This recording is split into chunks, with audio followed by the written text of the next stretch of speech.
Hello, my name is Brent Frain. I'm the host for Canadians with Disabilities and Their Allies, also known as PWD Allies.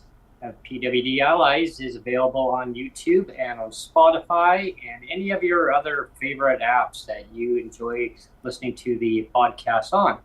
Today, I have Krystian Shaw joining me on the show. And today, Krystian's going to be talking about his 10-year anniversary of his newsletter. It's always welcome to have wonderful guests like yourself, Krystian, join me on the show, and especially talking about the special anniversary of your newsletter. And Krystian is a self-advocate. We should say that he's a referral from Bryce, our last guest. That's right. Yeah. He's definitely a great referral. Wonderful to have you join me on, Krystian. Thank you so much for today. How are you doing? Good. Yeah. That's awesome.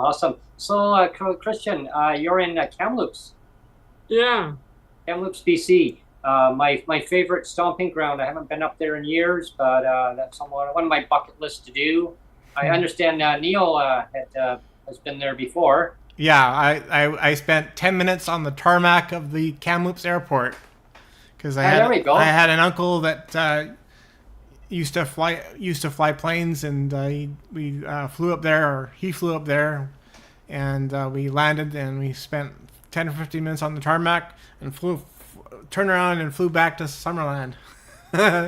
So I've never actually seen very much of Kamloops, just the tarmac of the airport. Yeah, it's a great place. It reminds me of planes, trains, and automobiles, right? Yeah. Krystian, tell me about your newsletter. I'm really anxious to hear about your advocacy, and how did you get involved in getting your newsletter going? Sorry, I didn't mean to interrupt already, but we always talk about advocacy as being a passion project, and obviously this is your passion project, Krystian. So let's talk about your passion project. Yeah. I wanted to work in the disability field, but I couldn't go to university to get a college degree because I have some talents of my own and I need support. And so I wanted to work in the disability field, but I couldn't because I don't have qualifications for college degrees. So I wanted to start my newsletter to support other people similar to you guys or whatever, to support them, because I wanted to give back for all the support services that I have got in my life since I was a kid and now as an adult, and I wanted to return the favor and support people the same way as I was supported when I was younger and during my adulthood. What were some of the supports that you've been taking advantage of or using through your lifetime? In order to teach me how to do my newsletter and how to do templates and things like that, I have to give a big shout out to Dustin Richmond. Okay. She helped me a lot when I first started to teach me the ropes, and now I know how to do it on my own. Nice. And she only edits. Okay. And her name is Dustine. Cool. Dustine. Well, kudos to Dustine for helping Krystian along on his endless advocacy path, and you're going to help so many people. I can see that, and Well, you already have 10 years worth of newsletters. and it keeps growing from that point on, right? I can't wait to see the 20-year mark. Yeah. Yeah. What software do you use to build it? Is it just MS Word or what? It used to be MS Word, but now it's Publisher. Oh, okay. Yeah, I'm familiar with that one. Yeah, that's cool. Great. Yeah. That's really good. And like, so your passion is to give back to the people who have helped you. Justine, for instance, who's helped you along the way, and others who you'll have a great impact in their lives. The knowledge of them checking out your newsletter. I urge you to check out people to check out Krystian's newsletter. We'll put the link on. We'll put the link on the underneath the video. I haven't. Awesome. I actually haven't put the link there yet, but I will put the link after it's out there. I will put it in the description of the video. Yeah. Awesome. And if anyone that's watching live today on the show, definitely send in your questions about to Krystian regarding his newsletter.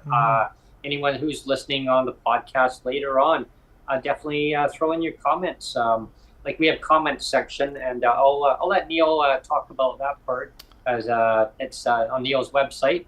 If you want feedback of our on our shows and stuff, What I was gonna say before, when Krystian was talking about that he wants to help other people the same way that he's been helped. It reminded me of that movie quote from Jerry Maguire, where he says, "Help me help you." You know, when he says, "Show me the money," and then he says, "Help me help you." So that's kind of what Krystian is doing, and what your show is about too. Brent is everybody banding together to help each other, and that's what. And I share success stories. Yeah. And I focus on disability awareness and success. Yeah, that's great. Yeah. That is so important to bring all different perspectives of advocacy, of lived experience together, and as allies, and making change for the better for people in people's lives. I mean, bringing the awareness of all the inequalities, right? I mean, there's so many inequalities in life that people go through on a day-to-day basis. They're born like Krystian, they're born with a disability. It doesn't go away. It never goes away. And you learn to work with your disability. It's what you know. It's like myself. It's like what I know. I don't know anything different. That's just who I am. And Neil's who Neil is. And anyone who has a disability that's watching this right now, I see you. I hear you. But and I want you to come on to the show and talk about what you're going through. What do you want to see changed? I mean, I can tell you a whole list of things I want to see changed, but it's not all about me. This is not all about me. It's about the guest. It's about what the guest is going through, what impact that, Krystian, in your life, what are you going through? What do you see the people that you know, what they're going through? And like I say, the show's all about what are some of the more recent stories that you've shared in your newsletter that you can share. I interviewed disability facet models, like an amputee. Oh, nice. Facet model. Yeah. I'm big into photography, by the way. I don't know if you know that, but I love taking pictures. Oh yeah. Yeah. And I also interviewed a Halloween podcast. Oh yeah, cool. I also interviewed people with disabilities who own businesses. I interviewed lots of people. That's cool. Yeah. Oh. Yeah. So, what I want to know is because you're celebrating your 10th year, is there going to be cake? That's what I want to know. And what kind of cake will it be? From Costco. From Costco. What kind of cake? Is it one of those really big ones? Sheet cake. Nice. Yeah. But what flavor? I'm not sure. Justine is going to pick it up on my behalf. Nice. Yeah. Well, you know that Krystian, you're show number 48 now. So we're coming up on a little bit of a celebration too, you and I, Brent, because we're gonna almost hit our 50th, and it's kind of a big deal. Like you had, I think it was 104. It ended up being 104 shows on the old Twitter Spaces, and so now we've kind of hit the 50 mark almost here. So that's kind of a nice. What year did you guys start? What year? We started actually January of 2022 officially. And now we've branched our way onto here. It's always gone onto YouTube. So that's never changed. It's just the way that we now broadcast, because now we have the option of having video. Before Twitter Space, we never had that option. Before, with Twitter Spaces, of course, you have no video, and the audio quality, we should say, sucks. The audio quality is awful on Twitter Spaces. So the audio quality on YouTube is so much better. So I had so many frustrations, Krystian, of guests trying to connect on. They would lose connection. It would drop off. Yeah. The audio would just be crap, and then they would just done. So you'd hear every fourth word. Somebody would be on and like, "Hi," and then it was terrible. Some of the shows were terrible. So you didn't always have audio problems, but quite often I was having to really massage the audio after the fact and clean it up, because it was just a mess a lot of the time. And now people can actually watch it live. They can actually send in comments at the same time to the guest that's on. Another added feature will be coming up in very, very soon, just so you know. Neil knows what I'm talking about now. So that's going to be another added feature to the show. One of the things that you wanted me to share, Brent, too, is I have made a couple of little minor adjustments. I think one of the things that I already talked about was I'm shortening up the descriptions on the videos, because before we had Canadians with disabilities and their allies, and then that description was so long that would be ... and you couldn't even see the guest name. So we've shortened it up to now PWD Allies, so that's shorter, so you can actually read it properly. And I've actually changed with Krystian now today. We're actually unveiling a new. So you're the guinea pig a little bit, Krystian. we're unveiling a new thumbnail format, which gives a bit more detail of what the episode number is, and so that's kind of cool.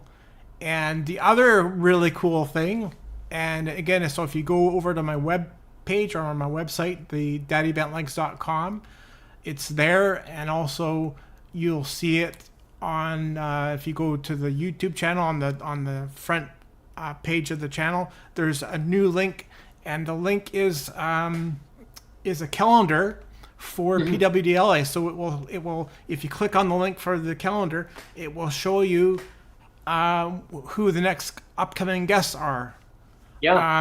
So you can click on, because that was one of the things that it's been hard to share. We have a lot of people now that are have just connected only on YouTube, and they don't really know us through Twitter. So and we don't always advertise little snippets of who the next guest is going to be. So there was no real way I was sharing. Okay, on YouTube, this is the next guest. So at least this is a nice little link now. So if anybody wants to check the calendar, they can. I mean, we don't really plan too many weeks in advance, but at least it'll show you the next couple of guests that are coming. So that's cool. This way, guests can actually look through the calendar and say, okay, I'm going to be available. They can say, I have this free, whatever. Right. So that's kind of cool.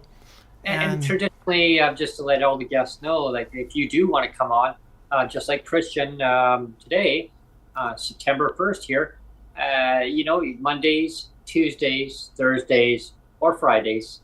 Those are the days that ideally are the best days. And the odd Sunday maybe, but... the odd Sunday. But we usually just try to keep Saturdays and Wednesdays free. But I mean, it's been... I think it's been going well. And the way Krystian reached out is he just reached out by email, and that's what anybody can do. They can just reach out. If you go to my webpage, the Daddy Bent Legs, if you go to the tab, there's a media tab, and you just scroll down and it says, do you want to be the next guest? And you just click that and send a little email in and send it off to me. And even if you, like you were saying, Brent, even if you don't want to be the guest, if you just have an idea, like a show idea, say, I want you to talk about food banks or whatever, or I want you to talk about MAID, or, and if it's just an idea, then write that in and send that off, and we'll consider a show idea as well. Yeah, I mean, if we want to talk about housing, if we want to talk about it's like today, we want you to talk about Krystian's 10-year celebration of his newsletter. Like, those are great stories, lived experience stories of what people love to talk about, their passion. Is it about your transportation network? Is it about housing? Is it about and when I say the word affordability, it's such a gray area now, isn't it? I mean, they say affordable housing. Well, maybe once upon a time is $3,000 a month affordable? Maybe to some, yeah. What do you think, Krystian? Is $3,000 a month affordable for rent? No. It's ridiculous, isn't it? I mean, you look at what the shelter rate is for PWD and BC. What a gong show that is. Yeah. I mean, 16 years, Krystian. 375. But I don't have to worry about any of that, because I live in low cost. Yeah, housing. Well, some do, and that's great if you do. That's great. I live in low cost. Yeah, and RGI housing, I think that it should be extended as an option in people that are in market housing, because right now, like under the social housing, the government calls it, under BC housing, there's such a long waiting list, at least 4,000 people, at least. I think that number is even higher, way higher, but...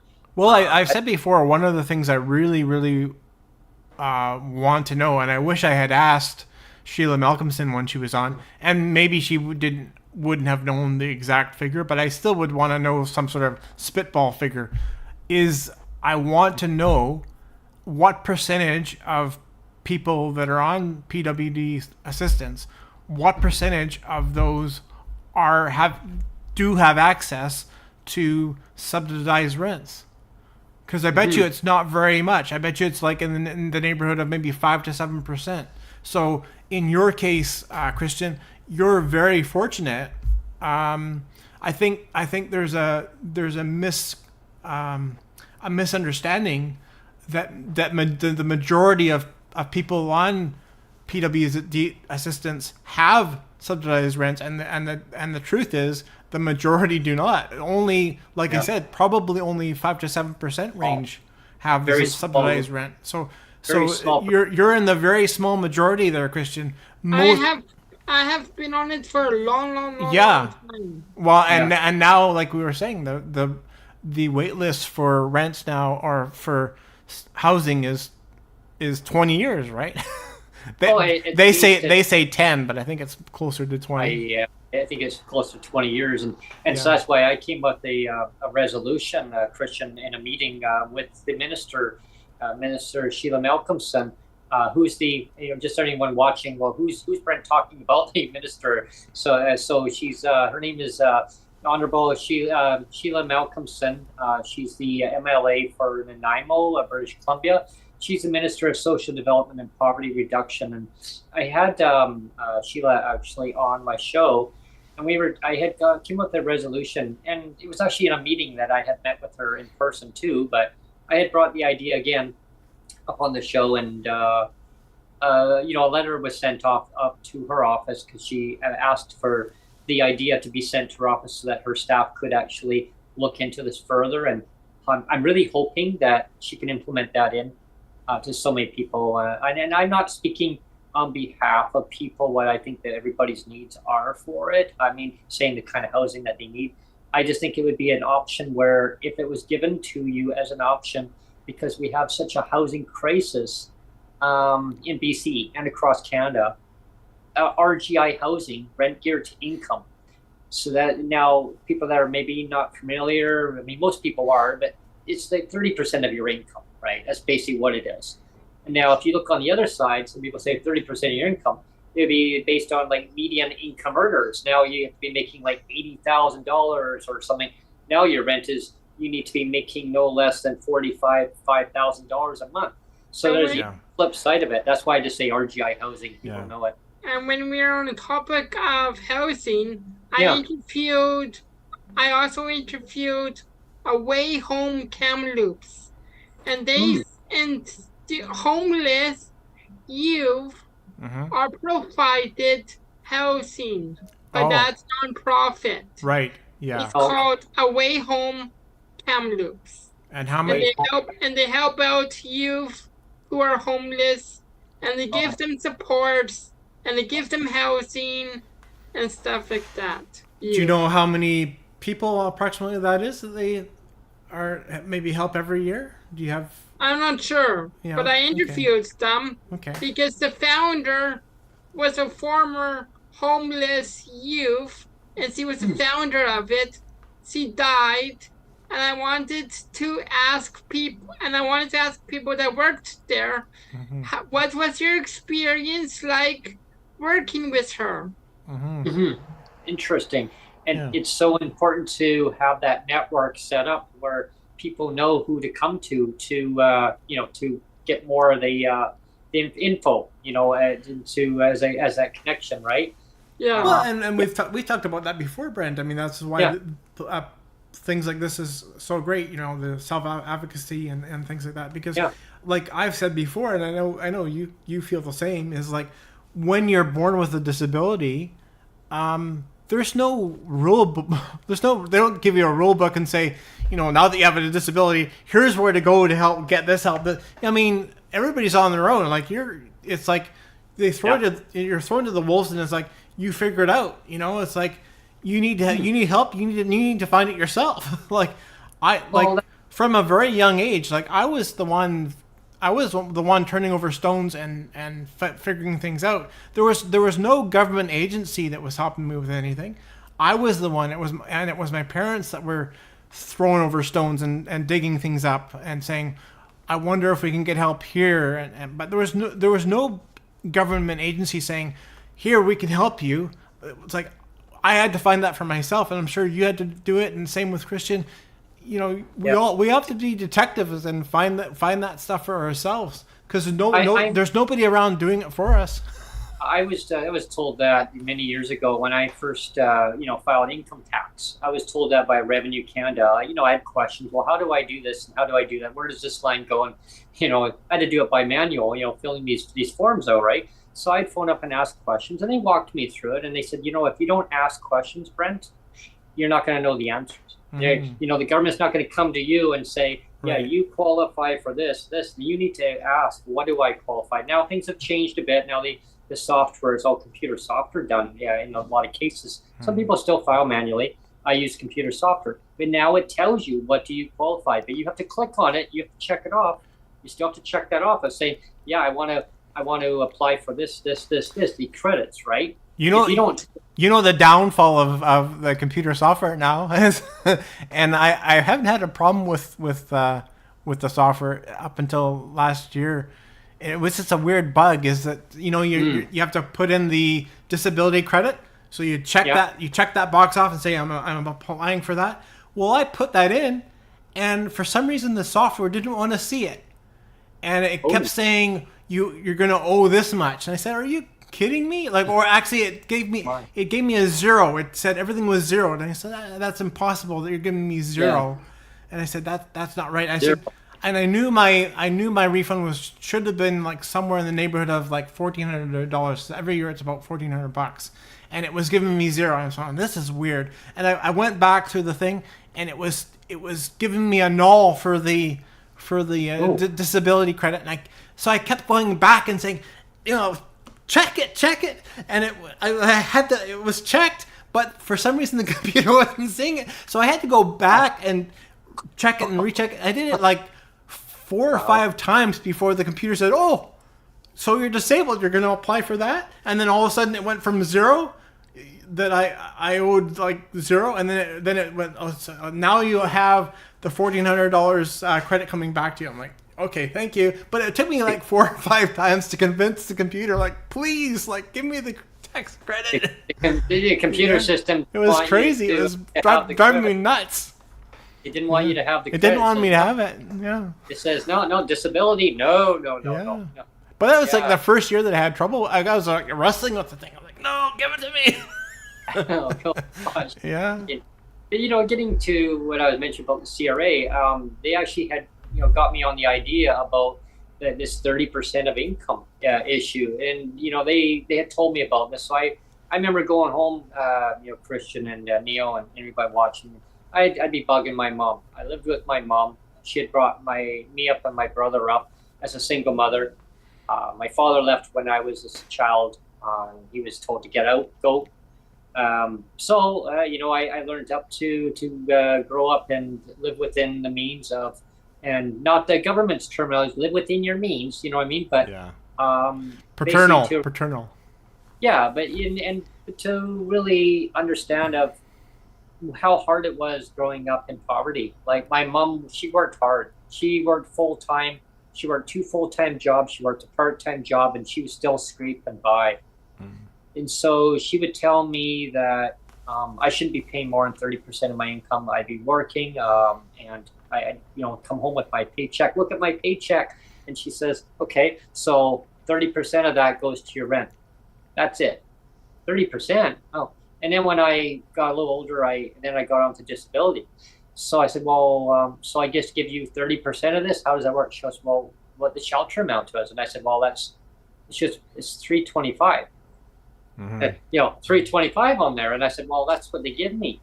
And she says, oh, okay, so you give me $325. That's all I want, because that's what they say. I go, so when I move out, is that all I pay? Is what they give on the shelter? She goes, and the government will take care of you. And that's kind of where, Krystian, Neil and I, we've talked about this part where we always thought that the government actually took care of the disabled people back then. And I don't think I don't think that's a big ask. Honestly, I don't think what you and I are asking for is and all the advocates like Krystian and everybody, is it that big of an ask to ask the provincial governments to care for people with disabilities or the people that are vulnerable, including people that are elderly and things like that. I don't think it's too much to ask that the provincial government step up and say, we're going to look after the vulnerable, not victimize the vulnerable, right? Because that's what they do now. They're victimizing us. Well, because the way I look at it is, PWD who live in market housing and RGI housing, I believe it should be available for all PWD. Nobody should be paying more than 30% of their income. It's rent geared to income. That's it. Because it's available for other PWD in subsidized housing. It's available to seniors. Yep. It's available to single mothers, single fathers under the residential assistance program. It's called RAP. Let's rap. Rap. You know what I mean? So it's RAP. So it's a residential assistance program. Okay. And then there's seniors. It's called SAFERS. So those 2 groups, they have that already. All it has to be done is extended over to PWD. Call it a brand new name. Doesn't have to be called PWD. It could become confusing, but it's so easy to do. It's just an extension over. It's like the bus pass, Krystian. We'll get into about that in a few minutes here. And so seniors had it. Well, PWD did have it. They took it away. They pretended that the computer system was dismantled. Yada yada. Yeah, I don't believe a word of that. Anyway, because seniors still have it. I have seniors in my building. They still have that bus pass. I go, oh, you still have it? They're like, yeah. You're a person with disability. I go, well, we had it, but we have a choice of having $52 or go without a bus pass. Yeah. Well, what if you change your mind in the middle of the month? You still go without that bus pass until the next following month. Yeah. So I'm going to keep advocating to get that restored. I'll get to Krystian. I'll get your view about the bus pass program. But basically what I'm saying is that these systems can easily be extended across very easily. Stroke of a pen. It's that political will to get it done. It's all based on decision, right? It's the decision to do something or to not do it, right? all about choices. It's like the famous Yoda. It's like do or do not. There is no try, right? Ooh. Yes. Do or do not. So when the government does something that's punishing, they're doing it on purpose. It's very purposeful. And if they decide to do something that's helpful, that can be a very, very purposeful thing too. And you kind of wish that more choices were of the more helpful variety rather than the more punishing variety. Like, with my thing with the clawbacks is another huge thing, or marriage equality or marriage equity is another really, really big thing. Well, especially when you're giving a choice where it was equity in the system, right? Mm-hmm. Saying, okay, well, now you can go and take a taxi. Well, a taxi, as we all know, they're not cheap because they go by the meter just keeps on clicking up, right? So you can take a taxi, depends on where you're going, $20 maybe one way, $25. Well, round trips, now you got to go back home on it. Well, boop, there goes your value of a bus pass for a month. Now you can't travel for the rest of the month. How do you buy your groceries? Maybe you took the taxi to a medical appointment. You can't even get to a food bank.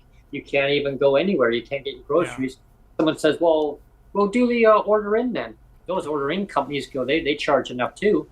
But so how do you pay for that now? You know what I mean? Well, so the actual truth of the whole thing too. That's what really, like, I'm a big truther, right? I mean, but let's look at the truth of the whole thing. The reason they gave us for canceling the bus pass is equity in the system, but in reality, Michelle Stilwell only listened to it was 5 or 6 people. Yeah. It was 5 or 6 people that she went to and they said, we don't like the bus pass because it doesn't help us. It was in the rural areas. So they said, we think this sucks. It's not fair for this 5 or 6 people. So what did she do? She changed the whole system. She canceled the entire bus pass, the annual bus pass that was helping 99.99% of the people out there. And she changed the whole system for 5 or 6 people. And that is the truth. That is the actual truth of the whole thing. She blew up the whole thing for 5 or 6 people. And then also the people that, Krystian, like the ones that are in the rural area, like up in the Kootenays, and people that are maybe not familiar with the Kootenays, if they're watching this from back, the provinces, Alberta, all the way across, Saskatchewan, Manitoba, Ontario, you name it, whatever province that you're in. So when I say the Kootenays, it's on it's eastern BC. I call it eastern BC. There's northern BC. There's different regions: the Cariboo Interior, Central Interior. But so you're living in a rural area where there's no traditional bus service. You may have a dial-a-ride. You may have a handy dart that may pick you up. You may have a community bus that's in your area that may come by where pick up in certain spots. Do they have a handy dart service in Kamloops, Krystian, or something similar? Yeah. They do. Yeah. They do. Yeah. Okay. How is the service there? Is it good, or is it still like 2 weeks in advance? Do you still have to book 2 weeks in advance, or is it better? Is it better than that? I think it's 24 hours. Oh, really? Wow. Oh, wow. Yeah, here in the Lower Mainland, it's like you have to book 2 weeks in advance. Because you guys are much bigger. Yeah, well, that's true. That's true. So is it still called Handy Dart there, or is it? Yep. Oh, okay. With BC Transit. Yeah, well, that's good. It's the same transit system as Victoria. Okay. Okay. Yeah. Because we have BC Transit. Yeah. I see them down in my complex here a lot. They come into the driveway here and they drop off people, and it's very helpful for people that are not able to take the conventional buses.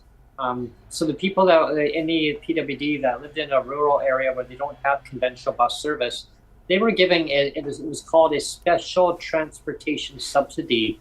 That were given a lump sum amount, and I think that worked fine. It was a good solution. And that was scrapped too, though. That was scrapped. I know, but because it was like I think it was almost $692. I believe it was. It was almost the value of the bus pass. They got rid of all of that, and the ones in the rural area weren't even given the bus pass. They were just given $52 right across the board. Right. And people thought, wow, at the time, I still remember that. It was like, here's $77. But you know what they gave us that is different from BC Transit's bus pass? They gave us a new bus pass, which is for Vancouver's, and we can still use it on our regular buses here. It's called the Compass. Oh, yeah. Card, We can even use it on BC Transit, and we can also use it on the Vancouver. Yeah, that's good. Yeah. Yeah. You can use it on. You can use it on. You can use it on that. So there you go. Oh no, it's called the Compass. Yeah, that one there, right? I see 2019. Is that outdated now? Oh, that's outdated now. Yeah, see, because that's what happens when you go without a bus pass. Oh, there you go. Yeah, I haven't had a bus pass for. I haven't had a bus for like it's been like 3 years now. I haven't bothered with one. Oh, it's a choice, but every PWD should automatically get that bus pass. But before that bus pass, we had BC Transit. That's right. Bus pass. Yeah. But not anymore. We have Vancouver's. Yeah. Now you can use it universal wherever you are in BC to use that. Yeah. As long as every PWD gets that bus pass automatically, and then just keep the $52. But I mean, the old system was so much. I mean, it was like $45 for a whole year. Yeah. And it's like, I mean, if you didn't want it, you didn't have to pay the $45 for it. But it was for a whole year. You had it, right. And now it's just like it's opt in, opt out. And I mean, of course, I mean, I want to have a bus pass, but I want to have food more than a bus pass. So for the amount of time that I'm actually using a bus, because it's always fluctuating now anyway. So it's like, do I just want to give away my $52 when I might not even use the bus that much, or do I want to put it towards food? So now you're actually forced to make that decision, right? Choice. And that's why for 3 years now I haven't even bothered with a bus pass, because it's like, well, I'd rather have that $52 towards food. But in reality, if I really had the choice, I would like to have both.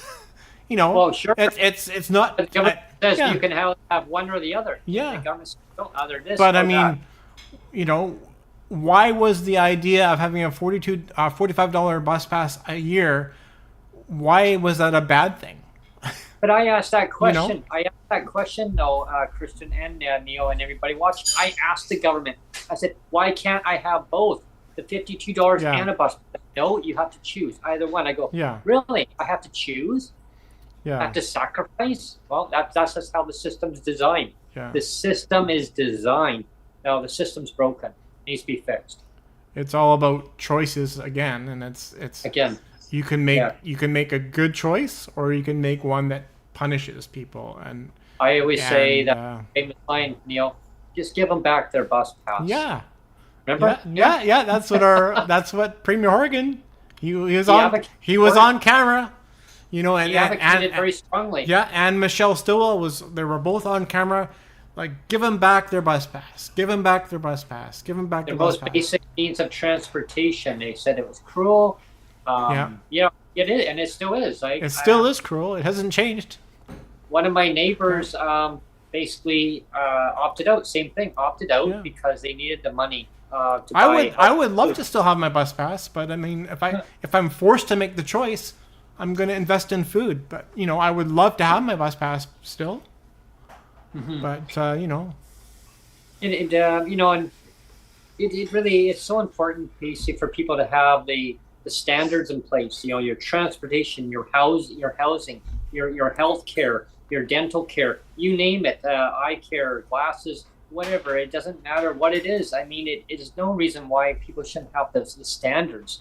And I don't even mean just the basic standards, because the cost of having a disability, the related costs are above what the basics are. And that's where I'm going to dive into the next topic on it. Krystian, I want your take is, the Canada Disability Benefit. Where do you see that going? The Canada Disability Benefit, and DERB.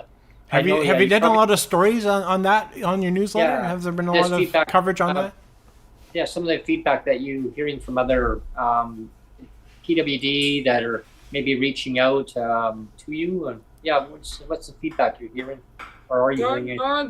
I didn't hear anything about that yet. Oh, really? Okay. Because we get a lot of you see that a lot on Twitter. People are talking about Canada Disability Benefit a lot. What do people think of it? Well, I mean, it's a good thing, but I think people are tired of waiting, right? People right now are seeing it as a delay tactic. Mm-hmm. It was first introduced back during COVID, the COVID era, which is still, COVID hasn't gone away. It just mutates into other strains, right? We have to just adapt to it as we go on the best way we can. Now, when that was on, when it first got launched, the federal government said we need to help people, right? We need to help people now. We're going to give people CERB. Okay, so that's how it started, CERB. So the Trudeau show, okay? Every morning, you get up, watch the news hour. Oh, breaking news, boom. Justin Trudeau would come on the news hour. So the news hour would break into it right away. So you would see Justin Trudeau walking out of his cottage there, the residence where he's staying, and he'd give an announcement saying we need to help people. We know people are hurting in Canada. I hear you. I hear what you're saying. I feel the anger, the frustration, the sorrows, all these magic words, right? Mm-hmm. So we keep hearing it. Okay, great. He's going to help people with disabilities. Well, sir, we need to get that out. We need to, children and families, parents, single parents, families, businesses. Okay, what about people with disabilities? Seniors, I hear you. Seniors, yeah. No, people with disabilities, yeah. Well, further down the line, people with disabilities. Well, I mean, how many months went by? That's quite a few months. Then finally, there was an announcement. Yes, we're going to launch a Canada Disability Benefit. We're going to help over 1 million people. Over 1 million. Wow. Okay, so 1.5 million people approximately. That number keeps growing, everybody. That number keeps growing. That's just a number that we all know is 1.5. It was averaged out. That number keeps growing as we get older. That number keeps growing. You get more disabilities as you get older. Unfortunately, that's just part of life. That's to me. I just say, just add it on, Brent. Just add another disability on to you. Yeah, why not, right? And add my website to the link. I will be adding your website too. Yeah, the Kamloops one, right? The Kamloops newsletter one. Yeah. Yeah.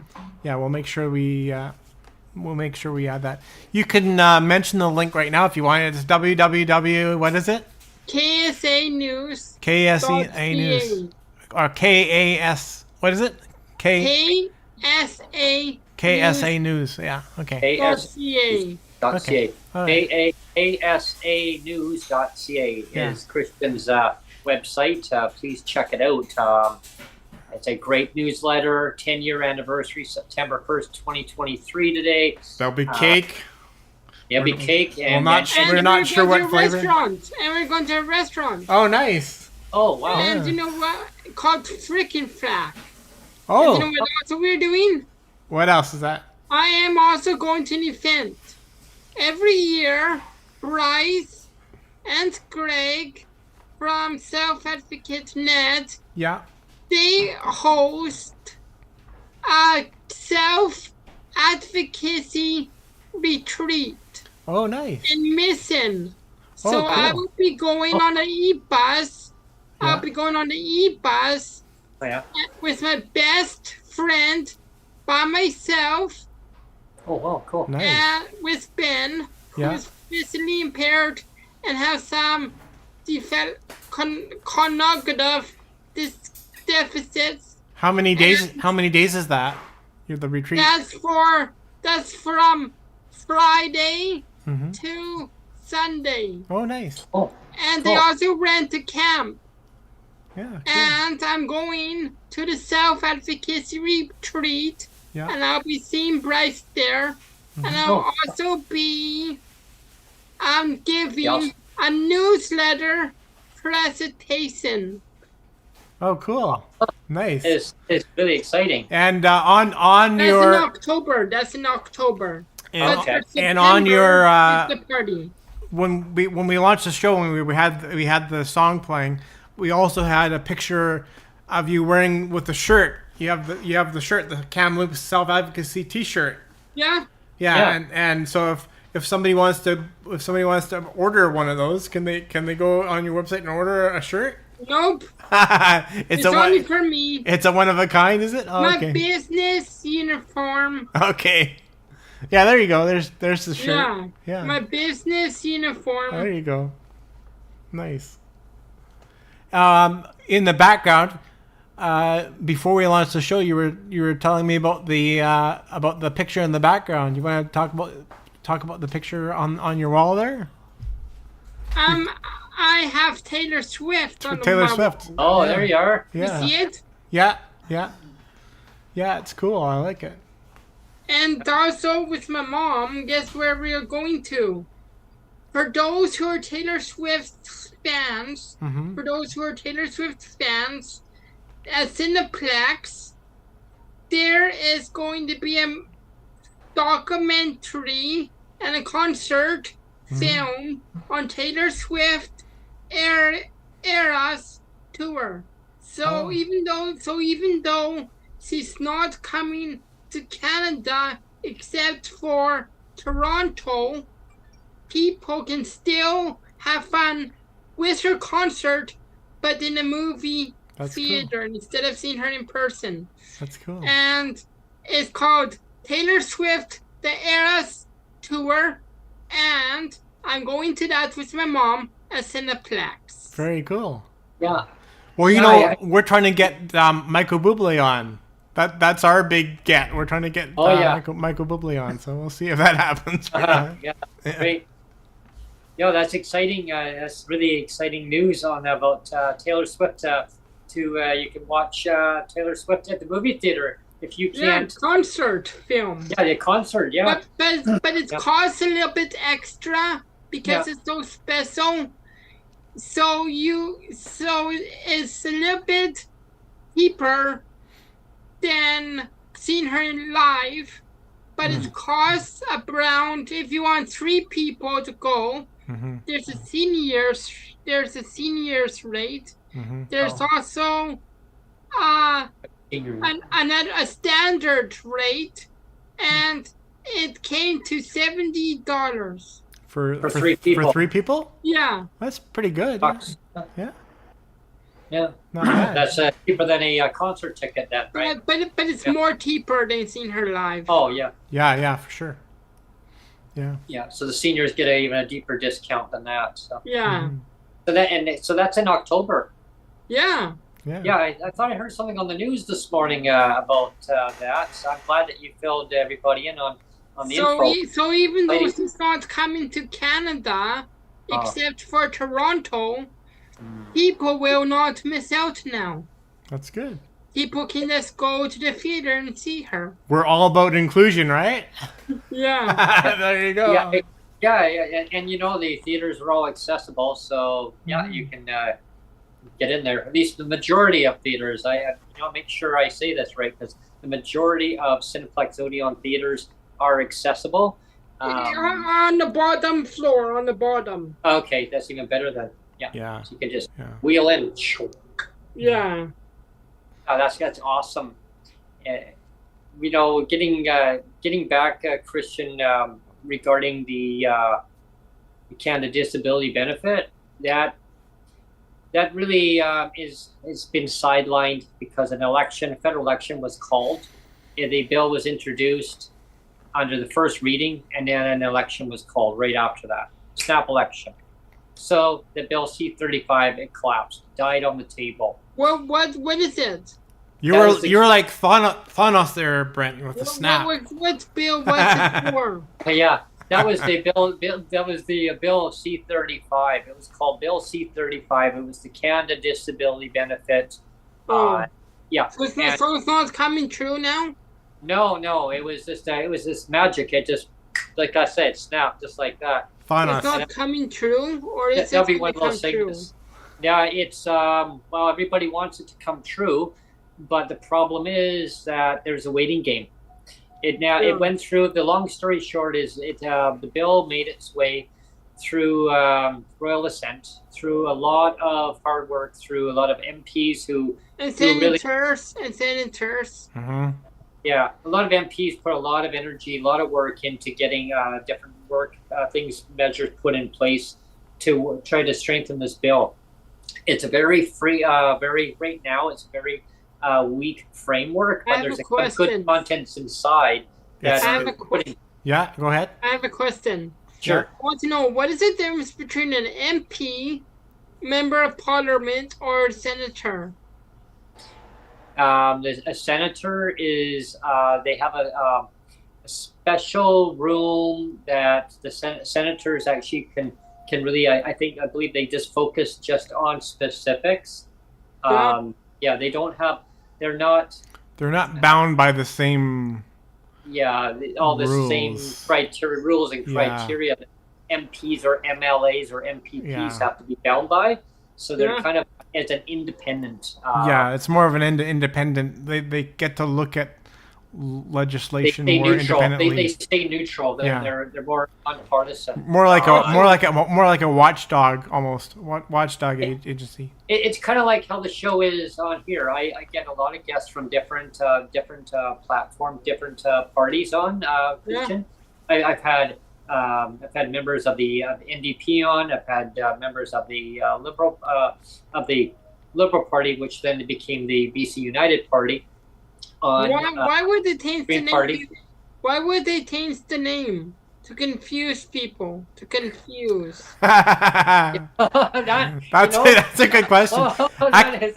Actually, we have Dan on. I just want to interrupt for a second because Dan's on right now, and he says senators are appointed and MPs are elected. So that's an important distinction too.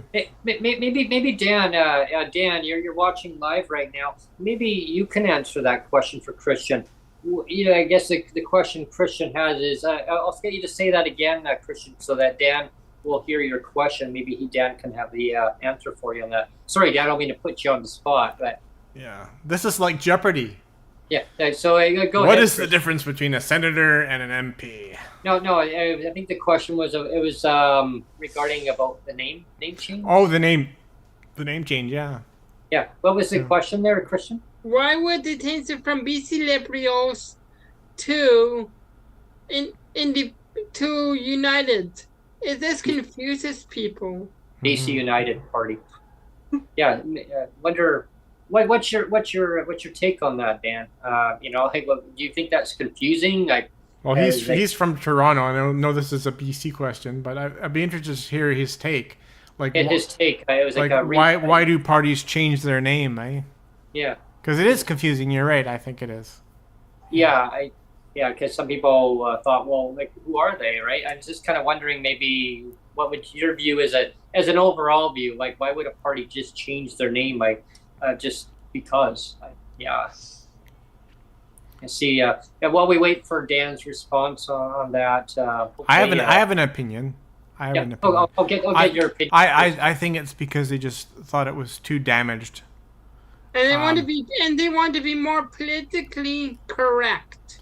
Maybe, but it does sound a bit. I don't know. I think it's important. Names do matter, right?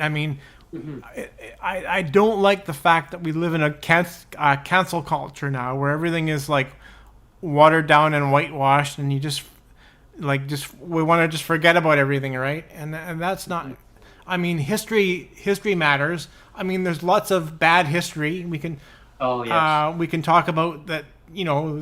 People with disabilities have been institutionalized. That's not a nice history to remember. We can talk about the residential schools for indigenous. There's lots of bad history that we can talk about, but to ignore your history is bad too. You're supposed to learn from your history. You shouldn't just ignore it and pretend it didn't happen. You have to look at. That's my opinion, and I think, when you have a political party that's just going to say, well, let's hit the reset button, let's just blow up the name and pretend that our party didn't exist before. You can't really do that. Repeat, like rinse and repeat. Because history does matter. Whether it's good history or bad history, it all matters, and it's important that we remember the good and the bad, that we don't just whitewash over everything, right? Yeah, and you gotta learn from the mistakes, and you move forward. I mean, it's all part of human nature, right? It's all about learning from each other and saying, okay, where did we screw up? Mm-hmm. You know, where did we screw up? And you know, and I'll be blunt, like, where did we screw up? You know, I mean, like, why did we do that? I mean, who told us to make these policy decisions, right? Like, who's the mastermind behind it? Okay, well, it's not working. It's killing people. It's hurting people. It's causing a lot of damage in their lives, right? Not just to the individual, too. It's to their families, to their friends, their caregivers. We're talking about the BC Liberal. We could talk about the BC Liberals changing their name. Let's dive down this rabbit hole, because if I had to pick the 3 worst premiers in BC history, you know what my top three would be? It wouldn't be. I think a lot of people, their top choice would be Christy Clark, but that wouldn't be my top choice. And I think that's why the BC Liberals changed their name, is because they thought that Christy Clark damaged their brand. But I don't really blame her. Yeah. I think it goes further back. I think it goes further back. Yeah. I was gonna say my top 2 for worst premiers are Mike Harcourt and Gordon Campbell. I would have to give them a tie if I have to give them a two-person tie first place as the 2 top worst premier, and it's not even a close race. It's those 2 way out in front, and everybody else is like well back. In my opinion. Those two did more to damage BC than, particularly the disabled. I'm talking with the disabled lens. Those 2 people, it was Mike Harcourt and Gordon Campbell, did more to damage the disability community than any other premier in history. Well, there was Krystian. You know, there was a research forum that I had, and somehow the link was taken down. And it would actually give you a list of every single province in Canada, and it showed you their mandates of what they're projected, what they want to, what the governments wanted to accomplish for people with disabilities or income assistance. They used to call it welfare back then. I don't like the word welfare. I never have, never will. And I even said to a caseworker years ago, get rid of the word welfare. Well, what is that? Because I said, well, where are you going to go for lunch today, right? And I said, oh, I'll go to Burger King. You know, they call it Whopper Wednesday, but they used to call it Welfare Wednesday, right? Welfare Wednesday, because, you know, so I don't know where, maybe I don't know what's with that, but so I said, well, why don't we just call it income assistance? Oh, I said, you know, and that's what I say now, because it's more dignified. Mm-hmm. It gives people dignity. Oh, I mean, people, they're on welfare. Oh, they're lazy bums. You know, now of course the narrative is they say people that are on disability should be pensions, because they used to be pensions. So we're going to talk about that, and it kind of sidelines into exactly the premier that was back then, right? Yeah. Now, I should say we are at the top of the hour, so I don't know how much more we want to talk about this. I mean, it's good. I don't know how much longer you want to stay on, Krystian. You want to be a little bit longer? A few more minutes. Okay. So what we'll do is we'll just conclude this little part here, and then we can dive in on another episode. So the history of what I'm mentioning here is it gave you a whole kind of a breakdown of each province, okay, what their mandate was of cost-cutting measures. And what I was reading is that disability in British Columbia, people with disabilities in British Columbia had pensions. And I didn't know that. That was before I even got on disability. Mm-hmm. Me too. I was medically assessed and designated as a person with disability. If I had only known, I would have got my doctor to get it going beforehand. Yeah. Okay, but my doctor said the fact is that as you get older, Brent, you're going to get more disabilities. And this is coming from my family doctor. He says, Brent, I know who you are. I know your capabilities. I know what you can do, what you can't do. Okay. And I said, well, nutritional supplements, like there's a form, and the ministry kept saying, get your doctor to fill this out. Go for whatever you can get. And he says, I can't do that, Brent. I can't start signing stuff that, oh, Brent, you don't have Crohn's disease. Brent, you don't have this. Brent, you don't want all these things. Trust me. Like, just because the government says you can qualify for it, you can't qualify if you don't have the condition. I said, well, they told me to. He goes, well, they can tell you whatever they want you to tell. I'm the doctor. I'm the one who's going to diagnose this, right? I'm only doing what legally I see. And what I see is what I diagnose. I'm like, okay. So the fact is that they did cost-cutting measures back then. They felt that people on disability, I don't know the premier at the time. I remember articles that were out there. Well, let's do it. Let's do it in the order because Mike Harcourt was back. That was in 93, 94, I think, when he had that big conference, and he said that he wanted to redo all of welfare because he said everybody was cheats, varmints, and something else, liars or something like that. He was on, I know it was cheats and varmints was two of them. He was actually on camera. It was during the news hour because I remember I was watching it live. He was in front of live cameras and saying everybody on welfare is cheats and varmints, and that came out of his mouth of a premier saying. That. It was Mike Harcourt saying that everybody on welfare is a cheat and a varmint. I remember my mom and I was blown away. I was like, how does the premier say crap like that? I was gonna say shit like that, but I just did. I got dropped off by an employer I was working for. They used to drive me to and from the workplace because the bus didn't run later on. Like we didn't have transit buses running very frequently in our area. So they would actually drive me home. Like that was so nice of them. They would drive me home and drop me off. And if it was really early in the morning, they would pick me up because the bus timing wouldn't work with the schedule. And I remember getting home that day. My mom was just so mad. I go, what? She was watching the news. She grabbed a pillow. She threw it at the TV. Yeah, it was 6 o'clock news. 6 o'clock news. Said, and big conference. Everybody on welfare is like a cheat and a varmint. Yeah, and she threw it, and I said, what are you doing? And I had just come to the door. She was furious. Yeah. She said, this stupid government. I'm like, whoa, like, Mom. I said, calm down. And she says, don't you tell me to calm down. And she says, tell me, go to your room. Like, do you know what I believe? Do you know what I believe? What's that? If you don't vote, you have no rights. Exactly.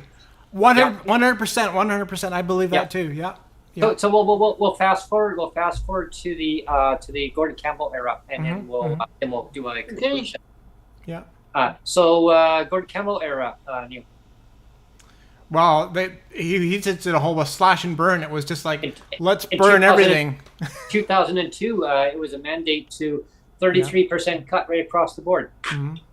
Yeah. Yeah, and unfortunately, they made people with disabilities reapply to see if they're be reassessed. Yeah. I know because I went through that era. It caused me a lot of PTSD, a lot of anxiety.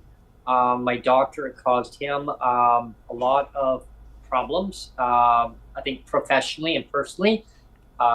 He retired a year and a half after I had got back on. He had shut down his office, his practice. I think it was too much for him. He was willing to do a lawsuit against the government. He says, I've already assessed you. Your disability doesn't go away. He says the government needs to go away. They need to recognize disabilities don't go away, Brent. And I went 3 months, Krystian, 3 months without income. Imagine that. And I was renting at a friend's place. And we had a basement unit. It was fully furnished. Like it was like a 2-bedroom basement unit. It was so nice. It was like immaculate, perfect location. As your friends? Yeah. And basically they her sister and brother-in-law owned the house, and they had to basically pay their mortgage. Now, because I didn't pay rent, guess what? I had 2 weeks to basically come up with 3 months of back rent. And if I didn't, straight for you. I went to the government. I told them to get at the time, I told them to get their shit together. Otherwise, I'm going to be homeless. I can't move back home. My mom was actually going to be going into a home. Why would your friend evict you when it wasn't your fault? Because they had a mortgage to pay and they needed the money to basically pay their mortgage. It's all trickle down, right? It's all trickle down. It was a trickle down effect, yeah. And I told the government, the government said, not our problem. You have to wait for it to be the application to be assessed. Anyway, my doctor stepped on their toes, escalated it faster. 2 ladies showed up at my door, very upset. They're pleased to give me a check. It was retroactive back for 3 months. And here you go. Here's a little bit extra. Yeah, sorry for that. Mm-hmm. Long story short is, people, if you just stand up for what you believe in, stand up to your rights as a person with disability. If you don't see something that is not working right, contact your MLA, your local MLA. Talk to your mayor, talk to your city council, talk to your MPP, talk to your MP. Tell them it's not okay on how Canada treats Canadians with disabilities. We had a comment just recently on a video sent, or I think it might have been on Twitter, saying we have to do another shout out for DERB, and plea with everybody to please contact your MP to really, really try to push DERB and make sure that everybody's signing on to that petition, because there's about another. It's another 9 days, right? 9 days. It wraps up on September 10 is the wrap up. What's that? Who's DERB? DERB is. You can explain that, Brent. DERB is an emergency fund. It's for disability emergency relief benefit, and it's like we all know what CERB was. Remember Justin Trudeau. Figure it out later. We'll get it out when people need the money now. Let's get it out the door. Well, people with disabilities, we've been waiting for well over 1,000 days now. Over 1,000. And now, 365 days in a year, everyone.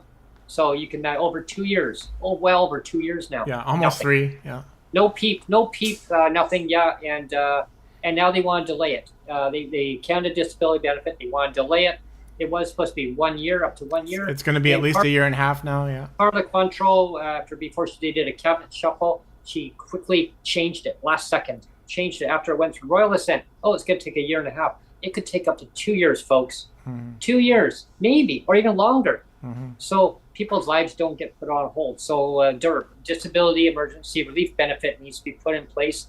I actually want to see, now this, I want people to really push the narrative here. You're watching this.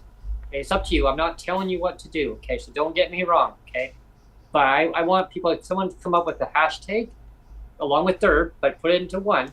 This is a challenge. Okay, let's really push the narrative here. Let's push for retroactive back to the day that they made the announcement originally. There you go. The Canada Disability Benefit. Show me the money. Show me the money. Let's retroactive it back. Help me help you, right? And let's see if this is going to be a federal campaign issue. I think it will. I think they're going to dangle the carrot in front of everybody. Go, see what we're doing? Look, vote for me. Look, the federal Liberals. Look. Okay, so anyway. Right now, the DERB thing and even the CDB, it's still a pink unicorn right now. It is. It's a pink unicorn. It's magic. Look, you see? So, again, show me the money. Show me the money. That's retroactive DERB or something like that. Someone will come up with a hashtag, and we'll pump it out there. We'll pump it out. Retro DERB.